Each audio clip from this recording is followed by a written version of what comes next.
South High School has a new mascot. I'll tell you what it is. And good Friday evening to you. Thanks for joining us here for 17 News at 5 o'clock. I'm Tammy Melchuk, anchoring from home tonight. And I'm Nicole Gitsky in the 17 News Center. We have those stories and more coming up. Well, at least a half dozen high schools around the country whose teams are called the Rebels have changed their mascot name over the past year. And today, Bakersfield South High School joined that. 17's Robert Price was there for the big reveal as the school said farewell Rebels and hello Spartans. School mascots are intended to evoke pride and nostalgia, and that's certainly been the case at South High School. Since midway through the Eisenhower administration, they've been the Rebels.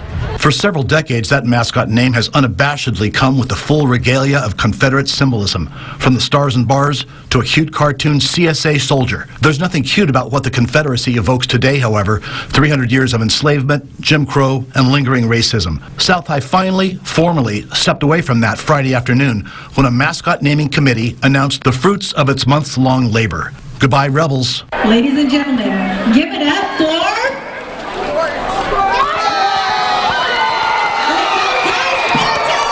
Hello, Spartans. That was the winner after nearly a year of informal polling, research, and discussion, which eventually whittled down the choices first to 3 names: Huskies, Storm, and Spartans, then 2, which the committee kept secret. The Associated students made the final call. Committee Chairwoman Fuchsia Ward, a 1963 South High graduate, didn't have her original suggestion, Diamonds, make it to the finals.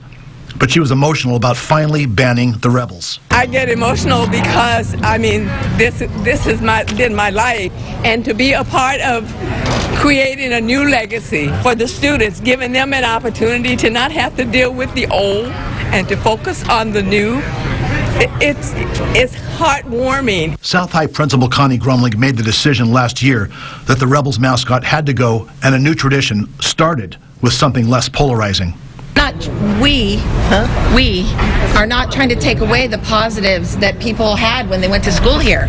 What we're trying to do is give every single person, student, staff, community member, a positive vibe about our school.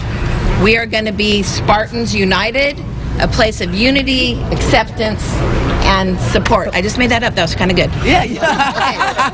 How are the students reacting? I feel proud. I'm excited. I'm proud to be the first Spartans to graduate. I'm proud. This is good change, and I'm really proud to be a part of that.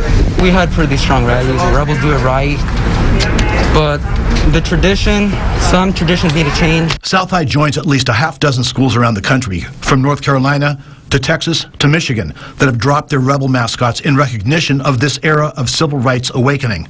But it'll be difficult to rid South of every element of Confederate imagery. Street names around the school still have Civil War reminiscent names like Monitor and Merrimack, rivals in a famous 1862 naval battle.